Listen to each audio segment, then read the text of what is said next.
Amahan, ikaw ang among sinugdanan, ug labaw sa tanan, ikaw ang among gigikanan. Ikaw ang nagsilbi nga kusog sa panahon sa kalisdanan. O ikaw, ang pinakalig-on nga haligi sa matag Pinoy-anan.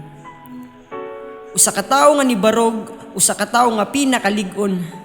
Apan sa luyo ni ana, dunay ikaw nga gikapoy sa paningkamot, mapunan lang tanan namong panginahanglanon. Gibuhat nimo ang tanan-tanan ug kaugalingon gisakripisyo. Apan wa ko'y nadungog sa imo pa nga bisag gamay nga reklamo. Pa, wa na ko'y lain pa nga pangayuon pa, kung dili ang magpakalig-on ka. Ayaw padala sa sulog sa kinabuhi, kay basin pohon, makasungsong ra. Di sa mga oras, sisukdon ta sa panahon, higayon, ug timan ilang, nga may Ginoo ta.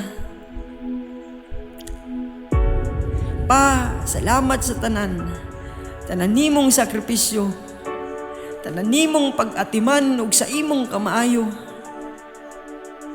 Sa tanang tudlo nimo sa disiplina ug respeto, ug labaw sa tanan sa pagsampit pirmi sa atong Ginoo. Walay samang pagpasalamat ko sa babaw nga ikaw ako ang naamahan. Way kwartang makatupong ug mobaylo sa pagpaningkamot mog pag-atiman. Walay bahandi nga ikatandi kung kakugi lang ang hisgutan. Walay kami nga mga anak nimo kung way ikaw nga nagpakaamahan. Pa, pagpakalig-on ha.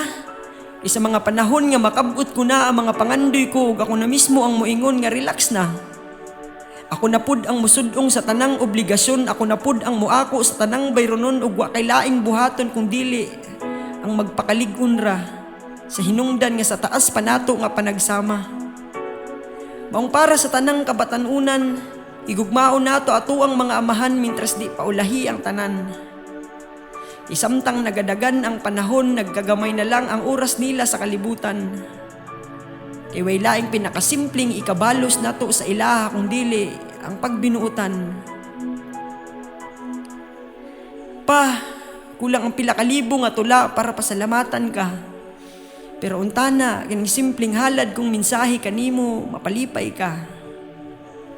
Pa, salamat sa tanang sakripisyo nimo sa atong pamilya.